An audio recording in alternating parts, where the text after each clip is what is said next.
Hello guys, and welcome back to another video, and today we are going to be looking at a scenario where the full extent, well no, not even the full extent, where every single piece of land that the British Empire ever owned was given to the UK in modern day. So, I obviously can't be sure, but I believe this is around their old land that the British ever controlled. Obviously some of this is older. We have Hanover, that was more of a personal union, not an annexation. And French territories were from many years ago when England was still a thing and it wasn't the UK. And some of these are more recent. Some are kind of mid-occupation annexation, such as this land out of Indonesia that they have. That actually wasn't on any maps, but I decided to add it since the Dutch had annexed it. And during the Napoleonic Wars, I believe it was, the British took control of all Dutch holdings. So they technically did own it for a considerable amount of time. We also see them expanding from the regular British Empire over here in Ethiopia, in the Middle East. And obviously, besides their European territories, the most massive thing that has changed is their territory out of the US. Now, that may look like a fairly small amount of land compared to everything else they own, but if I had to guess, that makes up around, if not a bit less, than half of the British GDP right now. This portion of the USA is going to absolutely carry this new British Empire into the #1 spot. Now for this video, I'm going to make a more realistic one and a very non-realistic one. Obviously, this would completely collapse. There's nothing that can be done, but we are also going to see what would happen if somehow it stayed together and continued to expand. Let's start off with the non-realistic one, where the British are going to go for an incredible expansion of their territories. Where's that going to start? Well, of course, it is going to start over here in Saudi Arabia and Yemen. They already control about half of the Arabian Peninsula, and they are looking to control the entire thing. Honestly, this UK, I don't think anyone would be able to stop them. They control a lot of the economically powerful regions of the US, and they also control the entirety of the Indian subcontinent, so they have the population, they have the economy. They are honestly non-negotiably the most powerful country in the world at this point. They even took some land out of China. Now, this is more of a sphere of influence, not necessarily a land annexation, but there were certain regions that were more under British control than I added to this empire. Besides that, let's continue on the Middle Eastern War. This is not even a challenge. Yes, there's desert, but with such a large empire, so many minds working together, I'm sure they would come up with something to make that not matter at all. Honestly, Saudi Arabia, I'm sorry, but there is zero chance that you actually come out on top here. Why is that? Okay. Well, now my red colors are glitching out, but that doesn't matter because Saudi Arabia is about to fall, and the British Empire is going to fully annex all of these lands. At this point, they already control a good portion of the world's oil reserves, from the Middle East, natural gas, all of that. But they still have some competitors.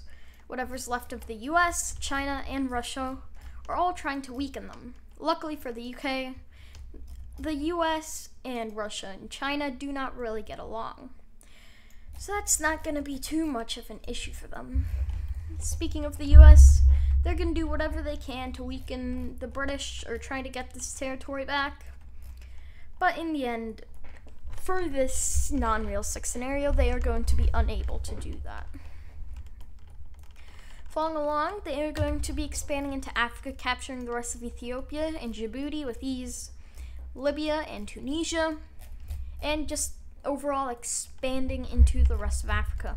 They capture Equatorial Guinea, Gabon, and the Republic of the Congo, and give themselves over half of the African continent. At this point, if I had to guess, I can't give you an exact number, but they'd control over 30%, maybe 35% of the total amount of land area of planet Earth. That's probably more, well, that is more than the moon.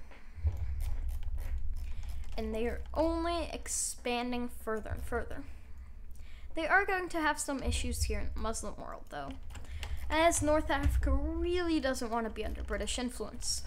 They're going to make the African Free Association thing.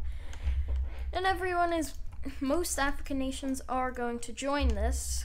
At least most North African nations are going to join this new alliance, simply because they would rather not die.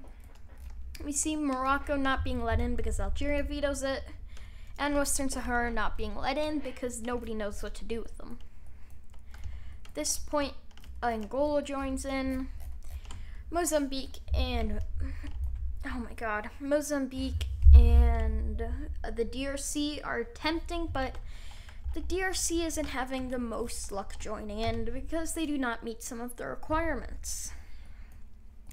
As Madagascar is on the verge of joining, sadly for them, the UK is seeing what's going on here in Africa, and since they don't want such a large war, they are going to deal with these countries before it goes into too large of a problem. Mozambique is going to be able to join the Free African Association first, but the DRC and Madagascar are going to be decimated. Oh god. We now see the British Empire controlling 2/3, if I had to guess, of the African continent. They also control the entirety of the Indian subcontinent, the entirety of the Arabian Peninsula, about half of North America. They control a small portion of Europe, pretty much almost the entirety of Oceania. They are the largest empire the world has seen by over probably 10% of the world's land area. I have absolutely no doubt that this would be the most powerful country by power projection and by any other metric that the world has ever seen. We are going to be seeing this African alliance spreading, though. It is decided to expand it from simply the Africans trying not to get beat up by the British to everyone trying not get beat up by the British. As we see the Turkish joining in, the Africans weren't too excited about the idea, but since Turkey is quite a powerful country and they can expand the alliance's influence into the Middle East, they decide why not. We also see a new European coalition being created between the Germans and the French. These two countries have both lost a considerable amount of land, but they are not completely destroyed.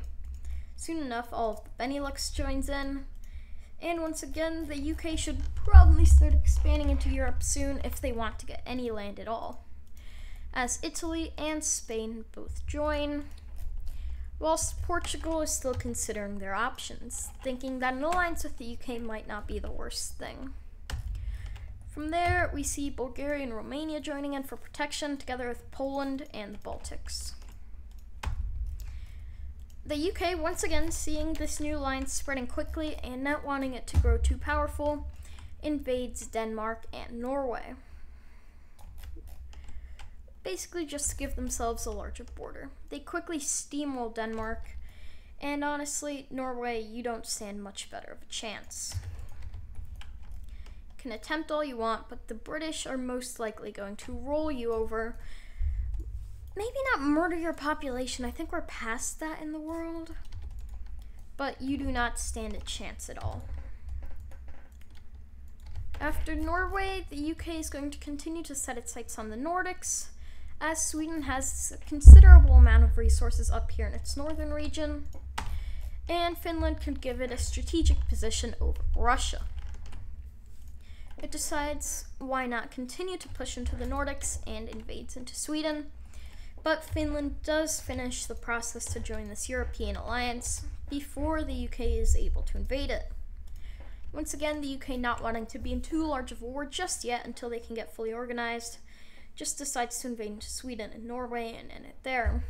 At this time, both governments surrender, but sadly for the UK, there are still a very large amount of guerrilla fighters fighting in the Norwegian mountains and the Swedish forests, and seeing as how cold it is, the UK is going to struggle. But by making a landing in northern Norway, they are slowly but surely going to be able to advance. From there, they decide we're in one slow war, why not start another? So they invade Bhutan and Nepal. They begin their invasions, but due to the mountainous terrain, this war is not going to end anytime soon, and they just start a bit of expansion into the countries. They decide, hey, why not invade another mountainous country that really doesn't want to be under our control, and decides to invade Iran. They very quickly capture the coastline using their incredibly powerful navy and begin to push out on all fronts, but soon see why Iran is incredibly annoying to invade, as they have mountains all over here, mountains here, deserts here. They are just not a fun country to invade, and they're probably going to be the next Afghanistan.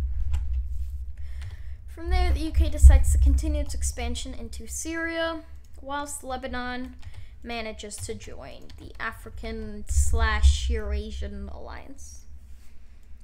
The UK is going to steamroll Syria, as it was already very politically unstable, and continue its invasion up into Iran, slowly but surely.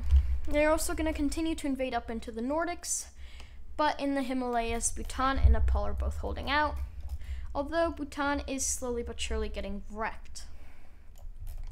Nepal's holding out a bit better.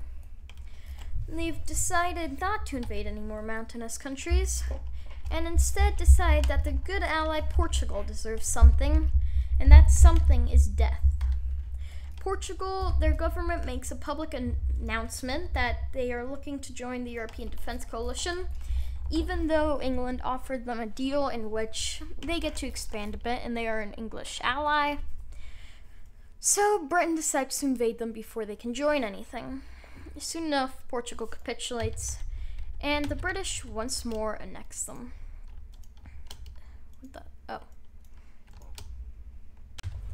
This is seen as horrible for pretty much the entirety of Europe, so far more countries are going to join in against the UK.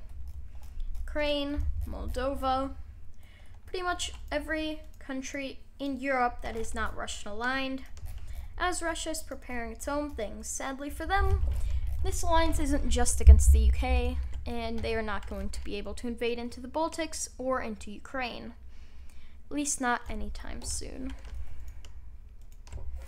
With that, the UK is really starting to struggle here because they are running out of places to invade. Morocco joins the European Pact, and these two, the two main anti-UK pacts, signed an agreement, basically to kill the UK if the UK declares war on any of the pacts. Not other countries, just specifically against the UK. From there, the UK is going to finish off their invasions of all these countries. And although that's not going to be good for them, this has been years in the making. And it has most definitely not been a fun time for the UK to invade them all.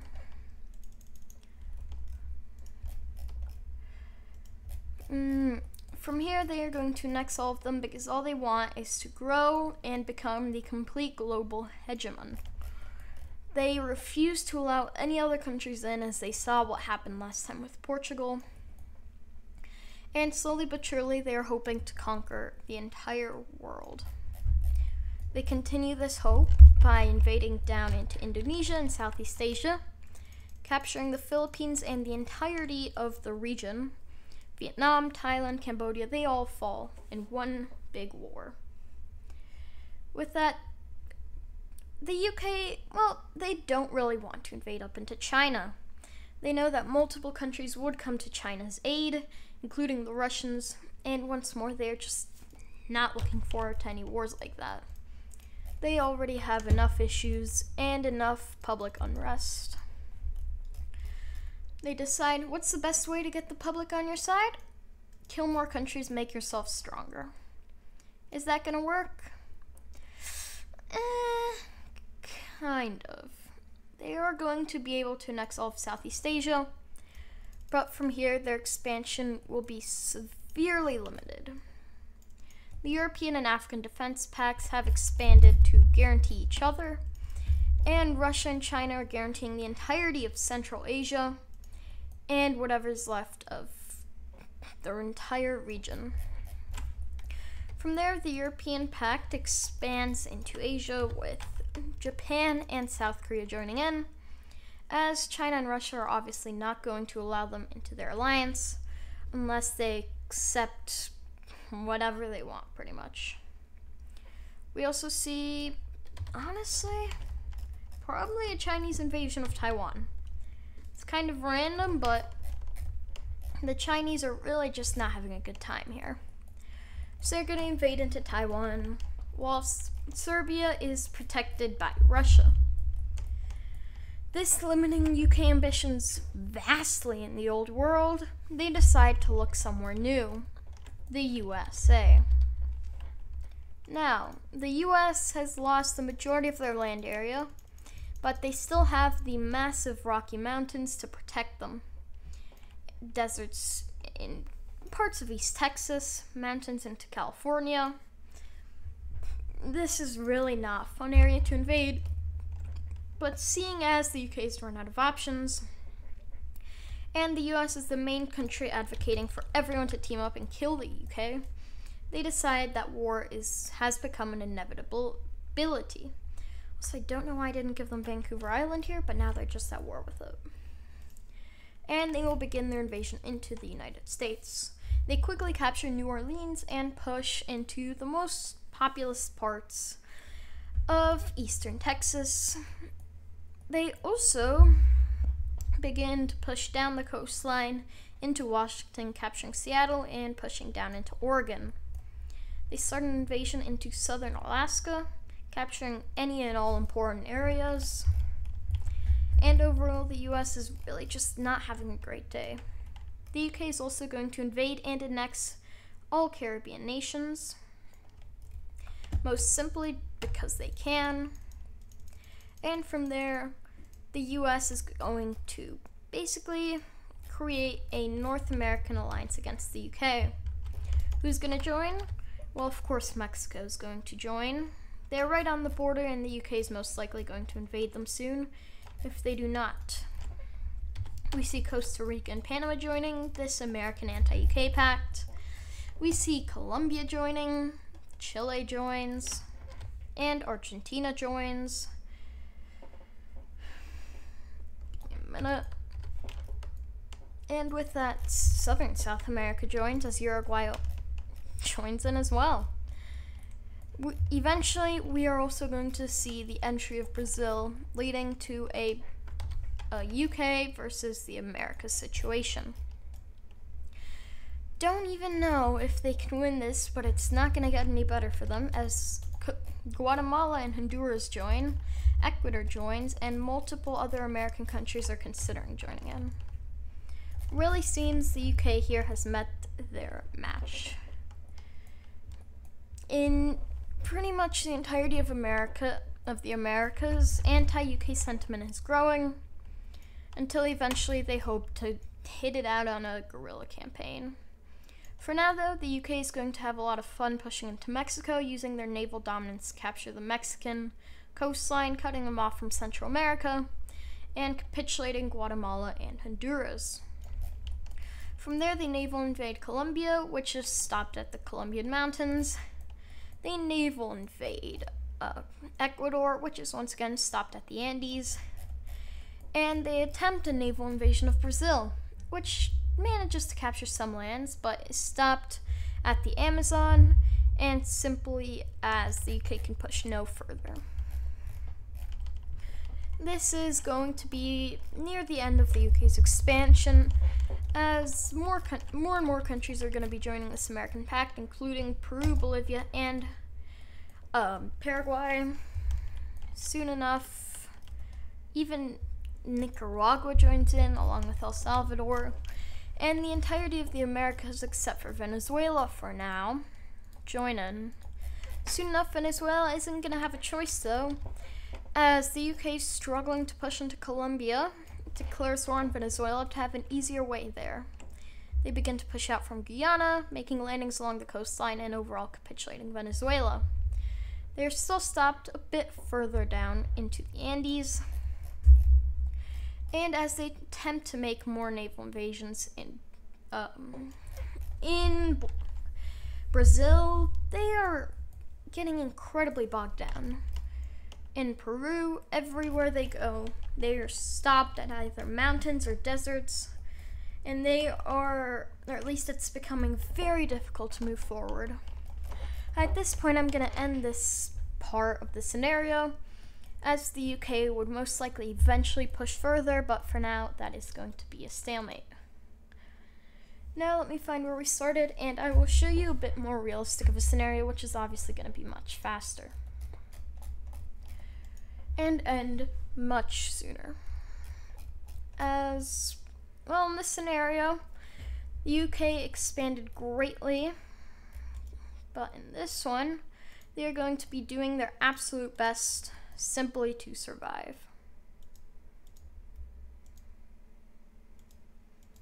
There we go. So right here, we're back here with all territories that the UK has ever owned, and they are going to start to run into some problems. Before even being able to expand, they see multiple revolts in their territory. Egypt completely revolts. We see multiple Indian and Pakistani rebellions breaking out, as India is really not looking forward to being under UK control again. And although the Pakistani revolt is together with the Afghans, they really do not want anything to do with each other. They are just revolting in the same area. From there, Australia might be able to hold on to it for now, but they would most likely be forced to give up many of these areas.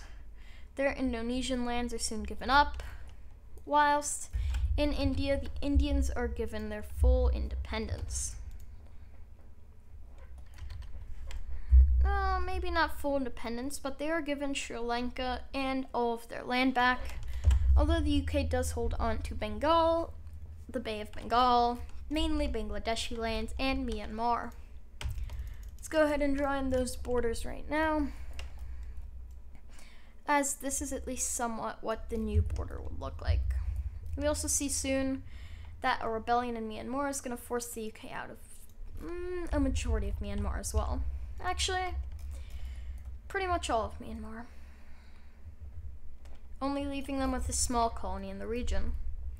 We also see a new Indian-Pakistani border being made, as this is about the best that I can draw it currently. We see the Pakistani rebellion taking Afghanistan with it, and here we have multiple new countries in the world. As I mentioned before, they take Sri Lanka with them, and Myanmar is also let go. The Indian subcontinent, the UK is just going to be completely unable to hold it, except for Bengal, where they put even more troops and do their absolute best to hold on. Over here in Africa, well, things aren't going to get too much better. We see a Nigerian revolt breaking out, and soon enough, Nigeria is let go, together with Ghana and Sierra Leone. Other regions that are immediately going to get their independence are Hanover, which is given back to the Germans, and a part of France, which is given back to the French. This is really just seen as necessary, as these lands cannot be held on to, no matter what the UK attempts to do.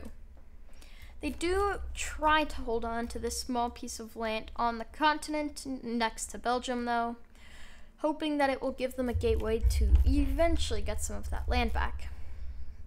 Soon enough, a greater Egyptian state is also let go, which takes all of Sudan with it. This new greater Egypt is pretty much just going to take a majority of British lands in North Africa and a lot of the Middle East with it, as it is now an absolute super state. From there, Iraq is going to rebel, and the UK, attempting to keep Iraq from attacking them, is going to also release Kuwait in the process. Actually, no. Iraq gains its independence, Kuwait does not. Over here in the Middle East, the UK is going to do everything it can to hold on, and it will for a little bit longer. Ethiopia is going to start an invasion back into its old territories and capture a lot of the land back. From here, yeah, you can already see that this new British Empire is falling apart insanely quickly. China will put up some very strong posturing, and the UK will be forced to give back most of the land, although they do attempt to keep Hong Kong. The Chinese, who, well, let's just say the people living in Hong Kong are perfectly fine with the UK, as they see an even better lifestyle coming up. As the British Empire may be falling, but it is falling in a lot of their poorer areas as well. Over here in East Africa, we see the UK being forced to give up even more land as the East African Federation is let go, along with a new Rhodesian state. Although for now, the UK is able to keep South Africa under their control, as they give black people the full rights that a white person would have, leading to much less unrest in the country. Over here, Guyana and Suriname just are not powerful enough to revolt, and the US is starting to put up a fight. Over here in the Middle East, a Saudi Arabian attack pretty much forces the UK out of a lot of their gained lands, as the UAE and Oman are forced to be let go, but they managed to hold on to parts of Yemen, Qatar, and Kuwait. This is still quite the loss, though. And this is about where they're going to start to stabilize things. They have already lost a massive amount of their territory, but they have also lost a massive amount of their revolting territory. They are going to attempt, and this still isn't incredibly realistic because a lot more of these lands would have to be let go, but they are going to attempt to hold on to all of this. Eventually, Malaysia would also get its independence, but the city-state of Singapore is kept by the United Kingdom as pretty much a trade outpost here, along with a few random islands that the UK is able to keep for itself. They use these as trading outposts, etc., to keep control of the rest of their empire. At this point, they are going to fully consolidate. They are going to attempt to hold on to whatever is left, but soon enough, a new Bengali rebellion forces them to let go of the region, which is now incredibly expanded, and the new Bangladesh is much more powerful than in our world, as the Bay of Bengal has been unified.